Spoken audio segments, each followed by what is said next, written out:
the build on that, and often the principle that we'll use with many business owners, and I'm sure many have heard this before, is your business is a reflection of you. Yeah. And the way you lead it, and the way you prioritize, and the way that you show up.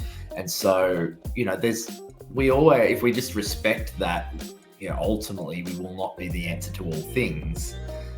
We may not have full clarity on every aspect of our business, and we straight away can then acknowledge that we're likely to become a bottleneck in certain areas.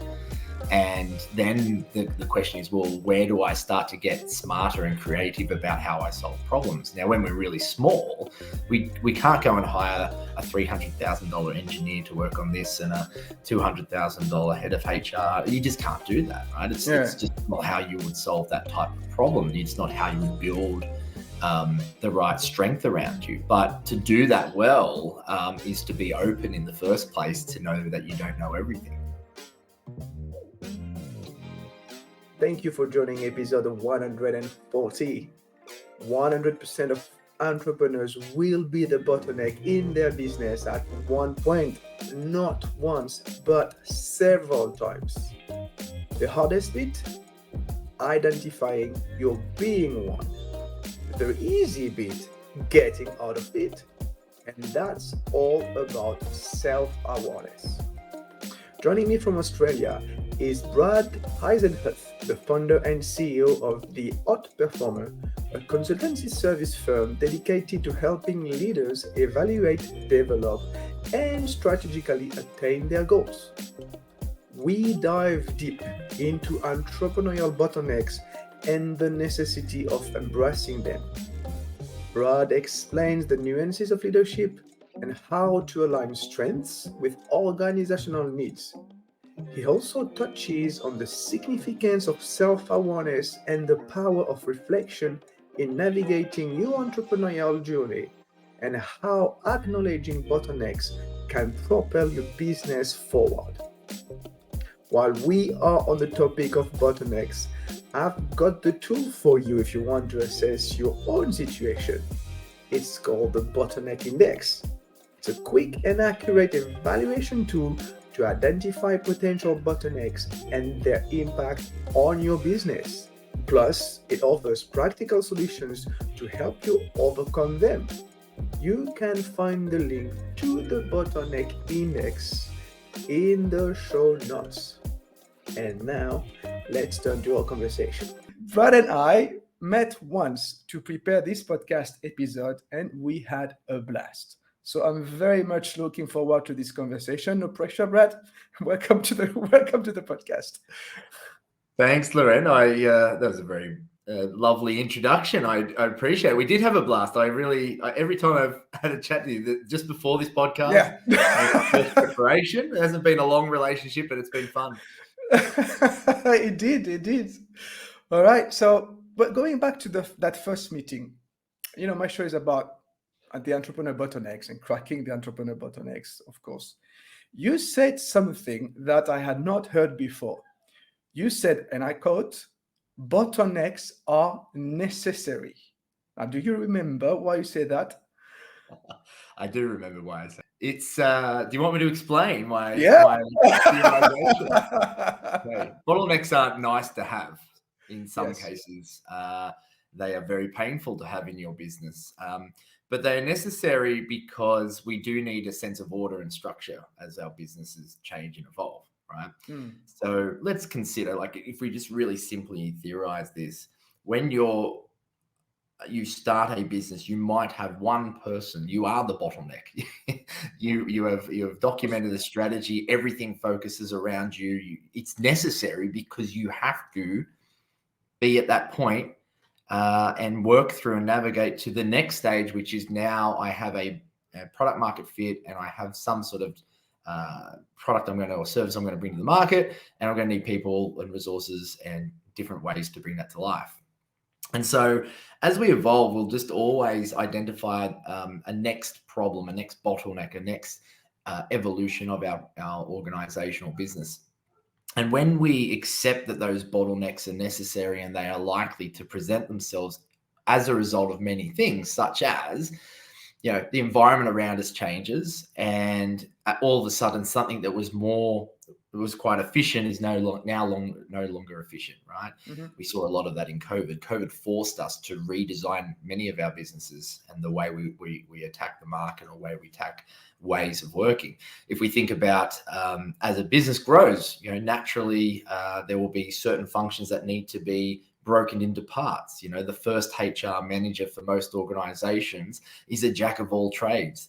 They do all sorts of things. They're looking at compliance. They're looking at trying to provide some advice around culture. They're putting out fires with staff that are, underperforming. They're doing everything, and then eventually, they become a bottleneck towards the future development of the organization, and the prioritization around how that role evolves depends on the organization, right? Depends on its priorities, its strategy, its all sorts of things. So once we just accept that bottlenecks are okay, they're necessary, doesn't mean we like them, doesn't mean we want to keep them there. They're just necessary to the growth or evolution of a business.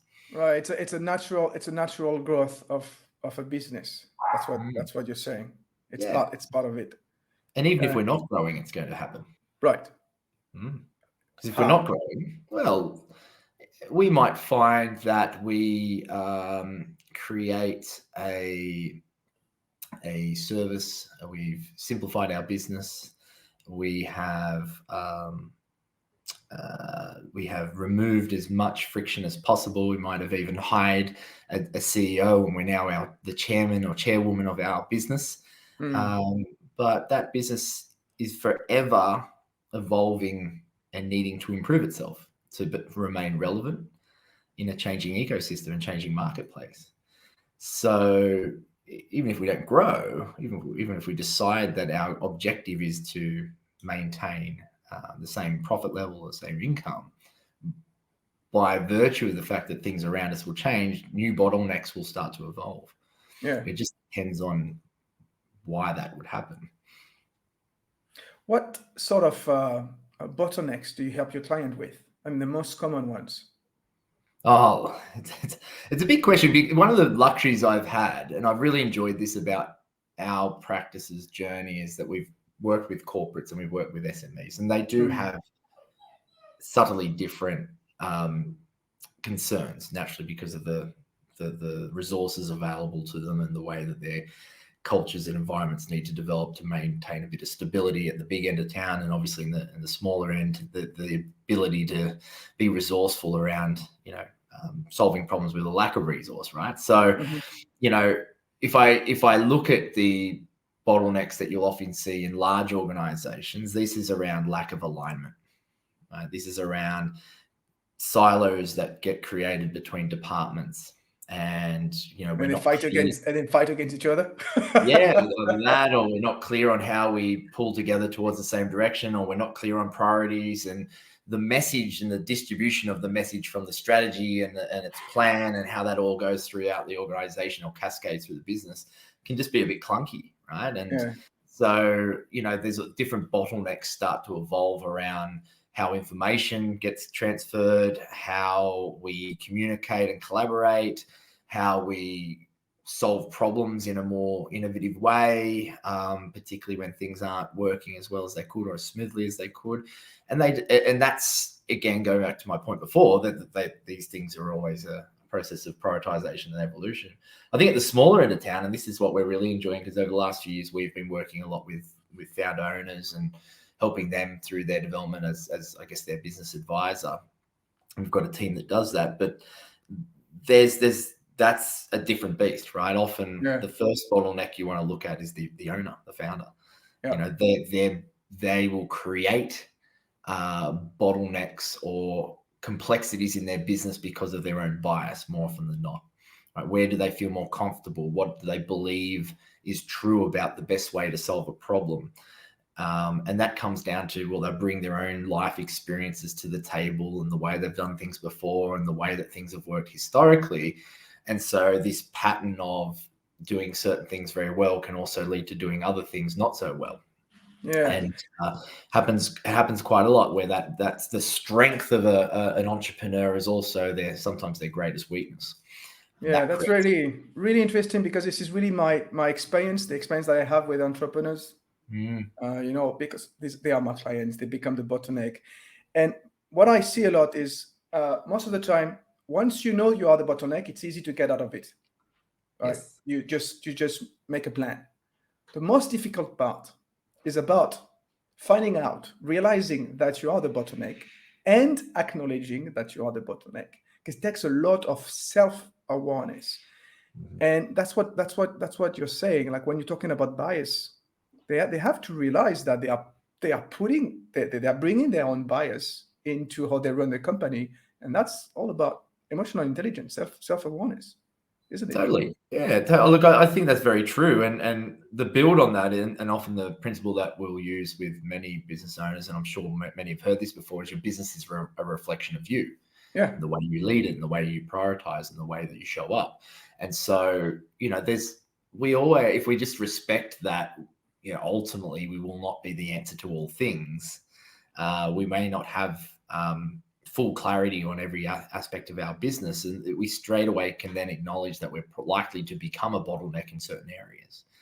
And then the question is, well, where do I start to get smarter and creative about how I solve problems? Now, when we're really small, we can't go and hire a $300,000 engineer to work on this and a $200,000 head of HR. You just can't do that, right? It's just not how you would solve that type of problem. It's not how you would build the right strength around you. But to do that well is to be open in the first place, to know that you don't know everything, and to consider solutions from a perspective of what is going to give us the greatest rate of return, what's going to give us the greatest probability of success, knowing that I have to lead it, right? Knowing it's the business that right now I might need to be in because of where our journey is. So it's a very personal question for everyone, because Laurent's strengths and biases are probably very different to mine. And therefore the way our business evolves and the way we lead it might be very different. Yeah. So we're talking about leadership here. What sort of leaders do you want to be? Right? How to define yourself? Well, we're talking leadership and management, I think. So what's the difference for you? Well, the definition that I work with is that leadership is about generating motivation and inspiration in our environment, in our people, to move towards a future state destination, right? So we're always needing to move there, and that's an emotive component. So leadership generates that emotion, and that promotes progress. Management's about creating logic and structure, right? It's about creating framework around the way people can make sense of things, so that they feel safe to progress into those new things. Now, that's a very general concept, right? But they coexist. You can't have one without the other. So I can be a fantastic leader and make you feel fantastic about climbing up the mountain, and Laurent gets excited about climbing up the mountain, and we forget to talk about bringing our umbrella and our walking shoes and some tools to climb up the steep parts of the mountain, and we get halfway and we fail, right? Now, we might be very excited and we might feel very motivated, but we become very loose. On the other end, someone sits there and plans out every tool and bag and everything that is required and wants to overmanage the entire journey up the mountain, and they never get anywhere because they're too busy thinking about packing the bag, right? And so that balance of leadership and management is important. Now, as a leader, who am I as a leader is very personal, right? I think, who am I being to generate that motivation in others? It's very hard to pretend to be someone else, right? So there are some, in my opinion, and I'm sure you see this with your clients, Laurent, I see some leaders that are fantastic at leading from the front. They're absolute knowledge experts in their space. They motivate people because they care more for their customers than anyone else. I see others that are great at corralling teams and groups and getting the best out of people and making them feel special and heard and understood.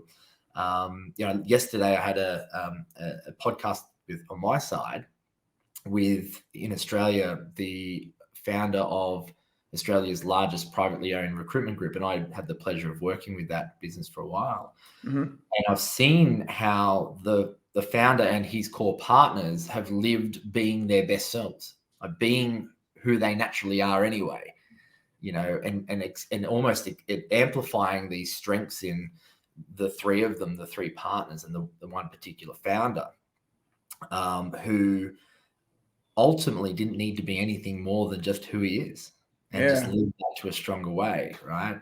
So, I think there's a lot about the way you lead is about who you naturally are and how you can bring that to life. It's a great point what you're saying here, because this is something also that I see a lot, is that a lot of entrepreneurs, they're trying to be someone else. They're trying because they don't know how to lead. They don't know. Nobody has taught them how to build a company, how to manage staff, etc. So they're trying to invent this personality, and then they actually create more problems than anything else. Yeah. And I often tell them, just be who you are. What are your values? Because your company is just a vehicle, right? That conveys your values. This is what you were saying earlier on. Yeah. You are your company. But go on. Sorry. No, I completely agree with you. I completely agree. And I wonder, when you look at your clients, Laurent, do you see that your clients can see the strengths and weaknesses in their business as a reflection of their own strengths and weaknesses? It's a great point. It's not immediately, because again, it takes self-awareness. And then they're trying to be someone they are not. Most of the time, they're trying to avoid their weaknesses. They're trying to leverage on their strength, recruit people that look exactly like them, because same strength. So if I recruit the same people, then things are going to get done the way I want them to be done. Forgetting that when they do that, they also recruit people with the same weaknesses. And then the blind spots evolve. But what's interesting, I do think there is a phase, and it depends on the type of business that someone's building, but there's certainly a phase where it can be really helpful to have people that naturally are rowing in the same direction and do bring strengths that you might have as well, but you need to amplify, right? Because you can't necessarily be everywhere. And there are times I believe that it's great to find that in someone else, and it's actually very simple it's easy to manage them because you understand them, right? It's the complexity comes when you realize that some of your biggest gaps require someone that's very different to you, who's prepared to lean into that gap and somehow take you on the journey of understanding all these things that you haven't paid attention to, or that you're not good at. And I've had that in my own business. I'll be very honest. One of the pieces that I'm continuously working on is I don't enjoy repetitive routine tasks. It completely breaks me. And but there are things that as a business owner, I'm responsible for overseeing, and even the simplicity of turning up to a team meeting regularly, each week, and talking about various numbers and our performance and how we're going, to me at times can feel like it needs more oomph in it, right? And so I've put people around me now who are better at that and enjoy putting that framework and holding that together for me. And it doesn't mean I don't participate. My job is to help them succeed at that, and I'm really conscious of that. But I also am not the person that's that gets excited by it. I don't feel excited by organization. I feel excited by helping others organize themselves for some reason, but I certainly don't. I don't get excited by putting number one after number two after number three. Right? It's just not my style. So I've had to really. It's a great point again, because this is one of the symptoms. When you become the bottleneck, is that you're doing stuff that you don't enjoy. Sometimes you don't have the choice. You really have to do them. Okay. Let's, especially when you start the company, legal stuff, for instance, you have to go through that pain. But as the company grows, when you feel like, what you were saying, like you don't enjoy doing those tasks and you really like doing them, but it doesn't get you anywhere, you're procrastinating, this is a sign that you have become the bottleneck. Usually, and maybe it is time that you look at it. Take a step back, reflect on that and see if you can delegate that to someone else. But again, it takes consciousness, what you say, self-awareness.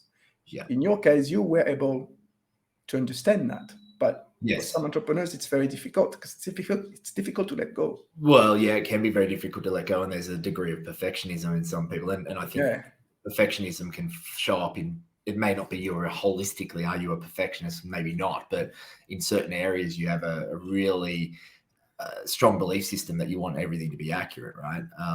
But one of the things that helped me a lot, and this became more evident recently, I interviewed someone on our podcast who became a doctor, so not a business owner, but a doctor who, unfortunately, when he was about 25, became a quadriplegic. So had a car accident, right? Breaks his back. And then after that, goes through university and becomes a doctor, working in an emergency ward, right? Now you think about that. There's a person with all these limitations. Yeah. And they start to learn how to solve problems very differently. But the other thing that, I really reflected on for myself is there are some things I call the necessaries, right? And as you're growing a business, there are necessary tasks, activities that don't feel good, but if you don't move through them, you're stopping the progress of your business. So, for example, acknowledging that I'm not very good at something doesn't feel good, but it's really important.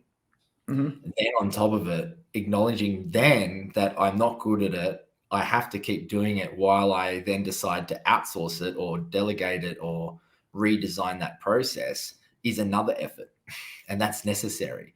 And when I was reflecting on this story with Dinesh in Australia who went through this, I started to realize that, the problems that I'm thinking about letting go or being like, people have so many worse problems out there, right? We're business owners with the privilege of actually being in business, of actually having more often than not, once you've gone through that sort of startup phase, more often than not, have a great service and a great product and probably good people that can help you grow your business and all these resources around you. And you're not a quadriplegic that has to think about how they put their shirt on in the morning.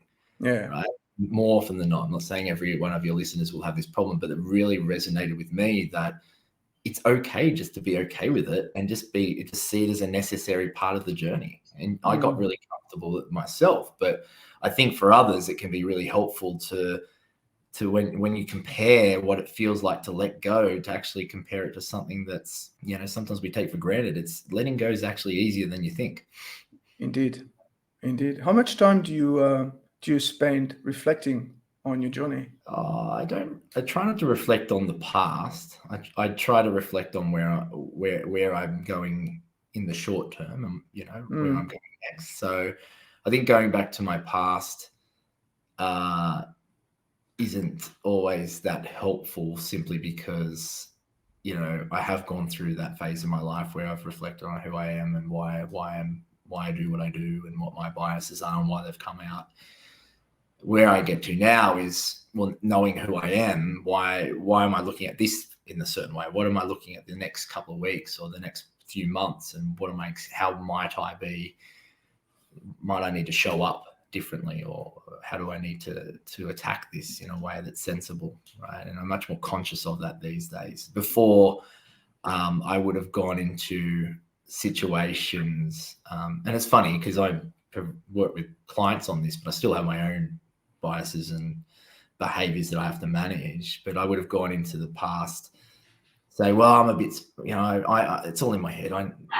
People will come along with me. They know I'm a good communicator. They'll follow me along, right? And it'll all work out. It'll always work out, And my weakness was, going back to my point before around not putting in, the right structures or the detail, is I would give really talented people, almost a license to go and, solve a problem and not give them a lot of support because I believed in them.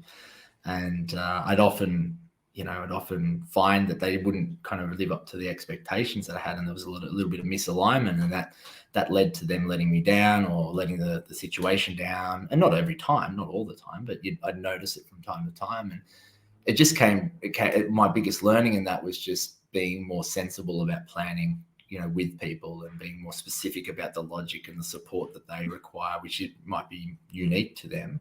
And then being more systematic in my business over time, being clearer about systems that support it, right? And being more deliberate about the things that work, and if they want my support or the business's support, then we've got to row in the same direction. So I was probably a bit loose for a while, but that reflection, it's very much more about now that I know where I'm going, what have I got to watch out for? I want to talk a little bit more about self-reflection, because it's something that I see a lot of entrepreneurs don't do enough. Do you use any tools? For instance, I used to do like a lot of journaling to understand myself better, especially when it comes to how to handle my emotions. Now it's more like when I walk the dog, for example. We're talking about that before we started recording. Do you block times in your calendar, and do you have any tools? Oh, look, I block times for different things and investment in myself. I haven't described anything as reflection per se. I mean, I definitely invest in myself and, put time for health and sport, and make sure I'm very clear about not letting those things too often. They sometimes slip, but I try to really manage myself there. But one thing I do that I find very powerful for me when it comes to reflection is I like to have someone else in that process with me where I can. So it's interesting. We have one key arm of our business, which is a business advisory practice. I employ my own advisor. Yeah. It's great for me. And the relationship is not just business, it's business and Brad, and the business of Brad, right? So I get the chance to reflect and step back. So each week before I go into that discussion, I sit down and look at what happened that week and look at what's going to happen next week. And I have a little look at how well I'm going and how I rated the week and why I rated it that way and why I felt a certain way. And so that habit of doing that regularly for me has been great. Like, it's really kept me very focused, and it's allowed me often. What happens in many cases, particularly if I'm a little bit frustrated or something hasn't kind of gone to plan, which as any entrepreneur listening to this, they know that's pretty regular, right? I get the chance to reframe it, right? And that's the best thing I need, is sometimes space to reframe a problem as an opportunity. And say we might let go of someone from the business, and my brain goes, oh, that's so annoying because we've got to rehire, we've got to find someone, or do we keep going down that path, or and then all the the stories play out, right? And that reflection chance, or when I get the pause on it, often gives me the ability to say, right, how do I see this as an opportunity to be better, right? How do I see this as a chance to learn? And that's been difficult, and I've had great mentors and advisors over the years that have really supported me in that, to hold me to account and give me a kick on the bum when I need it. Yes. And, that's been, to be fair, really helpful. Yeah, the power of coaching. You described it very, very well. From a coachy perspective.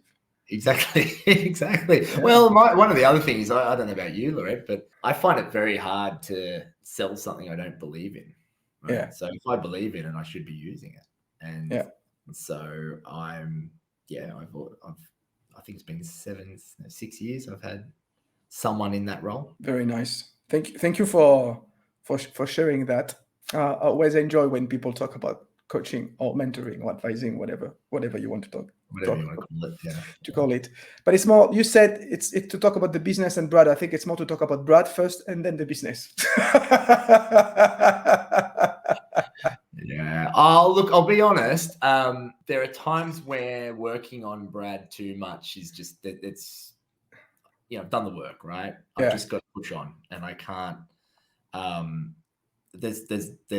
There's a sense of responsibility you've got to start taking. You've done the work, you know yourself. Now you've got to lean into it, right? And so sometimes there's why are your thought patterns? Why are you playing out? What are we playing out against this situation, right? I think that's quite healthy in the present, but it shouldn't be therapy for me. And my view is there might be a little bit of therapeutic benefit to exploring and visioneering and getting purpose about who you want to be and I really value it. And I've been through that phase, and I've really I still remember an exercise one of my long-term coach did with me was put Brad of the future in one hand and Brad now in the other hand, and start to look at them and observe them and see how they stand and what they're wearing and how they're showing up. And then realizing that we put this moment when it was like a visualization exercise where Brad 1 would go and sit next to Brad 2 and it would become the same person. And the point is, you are that person already. You just need to decide to become who you want to become. Yeah. And I still remember that exercise very vividly because it made such a difference, and it's motivated me to stay very conscious. But that work for me now is, I don't need as much of that. I need more. Sometimes it's a little bit more tactical. It's about, okay, great. All right, we're coming here now. I want to sense, what I value is that sense of, all right, I think this is the right decision. Can I play it back off you? And if you were my coach, Laurent, what do you think? I'm thinking A, B, and C. Yeah. And you're putting a principle back to me, and you're throwing a few darts at it and saying, doesn't seem solid, or why are you so concerned about it, Brad? That sort of conversation, and I find that really helpful. Mm-hmm. Yeah, that's some of the conversations I have also with clients, because they want that. They want you to be part of it, and they want my advice, and they want not my advice, but at least my feedback, my view on their thoughts. Yeah. Why did you become an entrepreneur? The honest answer, well, there's a few answers to that. There's never one answer, that. There's all this combination of drivers, I think. But for me, a few things. So I spent, time in a career where I was an employee, and I eventually, went into a senior role, and I actually worked for two founders of a business that were, I was quite, I looked up to them. I valued what they provided for me. Yeah. But I also fell out of love with making someone else really wealthy. And so I also probably felt that I wasn't reaching my potential. So there was a little bit of, you can do more than this. You can make a bigger dent in the world. You can find a different way. So there was that. So there's almost like a, moving away from not wanting to be this person that was stuck in a box for someone else, making their business successful, and realizing that I might be able to do something like that myself. So it was almost like a self-challenge. And I think, probably growing up, one of the best things that motivated me were people telling me that, something's challenging, because I often found myself very attracted to those sorts of opportunities. I still remember I was quite focused on sport as a kid, but I also tried to be very academic. I viewed achievement in my academics as important, but not a measure of who I was. So whereas the sport was like, it was cool, it was fun.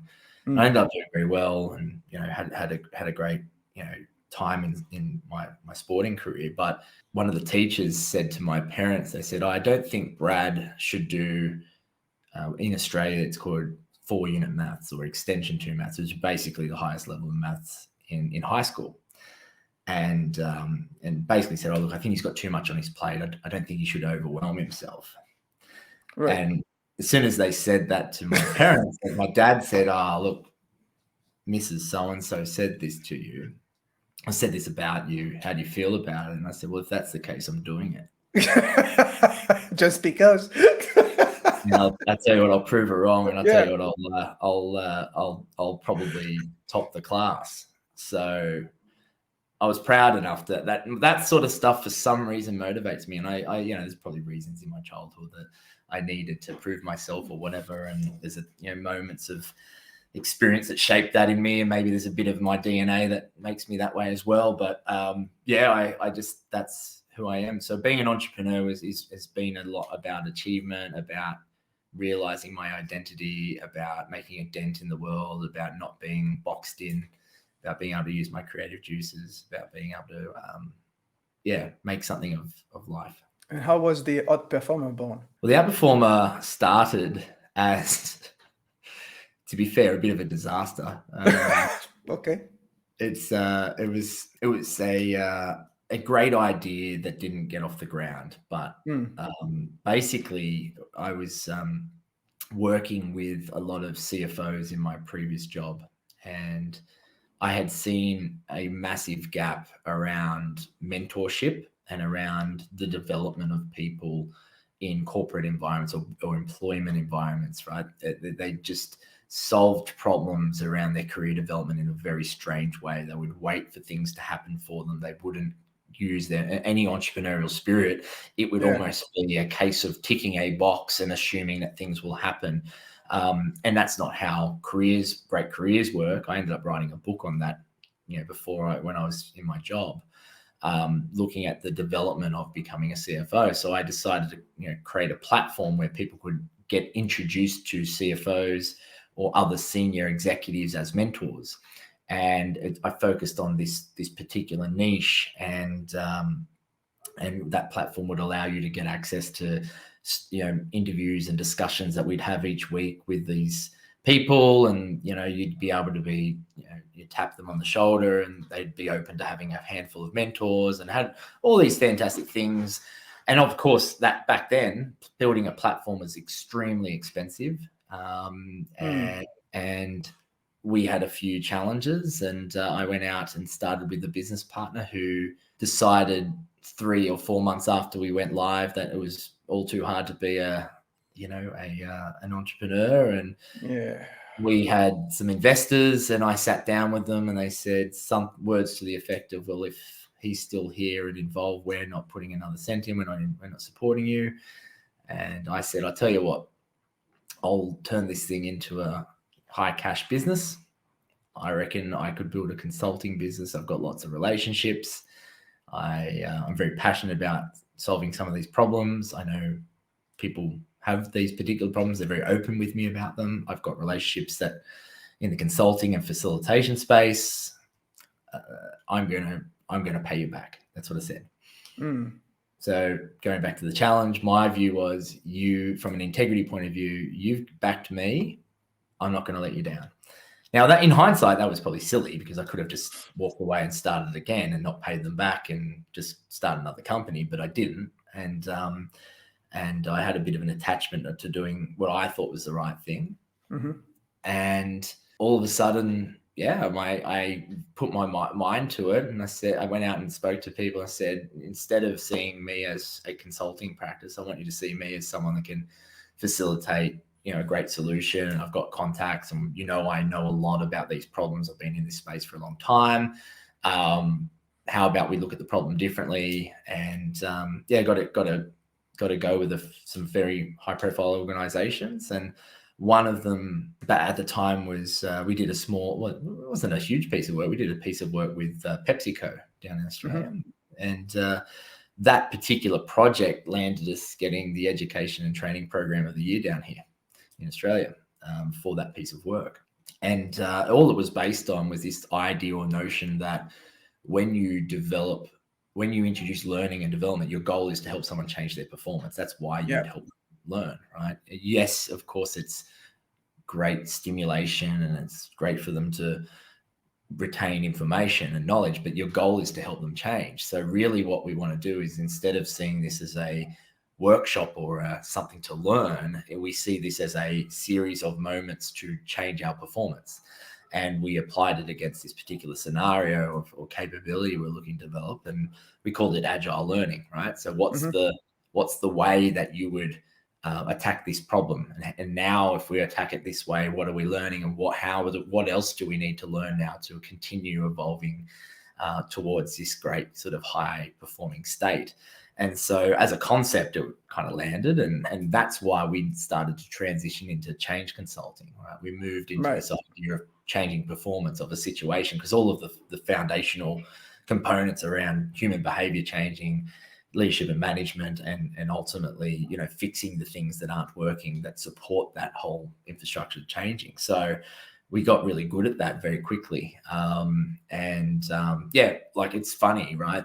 But we went from that and doing that with teams and groups and businesses, and all of a sudden then we're able to do that in technology and support people at businesses with changing and diagnosing how they adopt technology more effectively. And then we're doing that from a whole business strategy point of view, and it's just sort of snowballed from there. So it's very organic in some respects, but it's been an awesome ride. Amazing.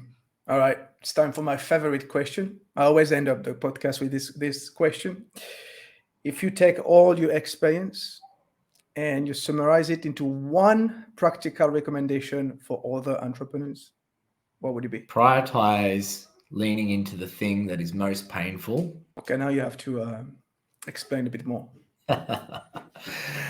So usually where there's pain, there's a relationship with that pain, right? Mm-hmm. So there's like a need on the other side of it. So usually on the other side of the pain is a really good place to be, right? And whether that's you as a person, whether that's around the way the business is functioning, usually the relationship between the pain and the desired result, they correlate, right? The higher the pain, the more we want something. Yeah.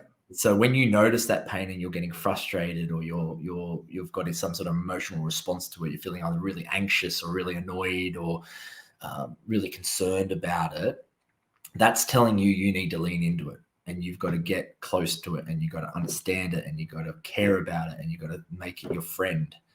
And when you make it your friend, the chances of it actually changing are going to be very high, and the chances of you getting on the other side and being better for it will be very high. So my best example of that was, when I was so frustrated with that situation where my business partner had moved on. Mm-hmm. I knew that business was going to fail. We couldn't get the funding. We had all these complications, leaning into the fact that pain and that problem was actually, by solving it, was going to be the best thing for me, right? And I could have walked away, but all my success came as a result of owning it.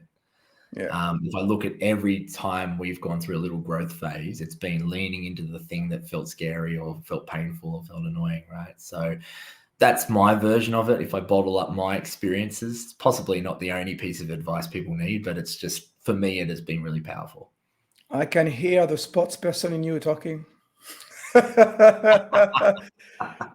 Because pain is really relevant to sports people. Well, Laurent, you know it. You're a CrossFitter, right? Yeah, you get way through a WOD and you say, "I don't want to be here." Yeah. Not even before you start, it's going to be painful. But it's exactly what you're saying. It's going to be painful, but at the end, when you are going to finish it, not only you feel proud of yourself, but you would have, progressed. Yeah. And it from a sporting point of view, there's, for some reason, you're just that little bit stronger next time. Yeah. Mentally too. Yeah. Cool. One last question. How can people contact you? You can get me at brad@theoutperformer.co. That's my email. You might find that one of my team answers it, but you will get in touch with me. Also, LinkedIn's really cool. So I tend to put a bit on LinkedIn. So you should find me there, and you'll find me on the podcast if you want to search up our podcast, Real Talk with OutPerformers. Fairly similar to Laurent. So if you like this sort of discussion, slightly different, but you'll probably find my face there quite a bit. Amazing. Thank you very much, Brad, for your time today. Mate, it's been a pleasure, and thanks for the great work you're doing for the entrepreneurial community. It's really good, mate. Cool. Love it. Thank you for listening. If you haven't done so already, please leave me a 5-star review, especially if you enjoy this podcast. Go to ratethispodcast.com/interviews podcast and follow the simple instructions. It only takes a minute. I'll see you next time. Bye for now.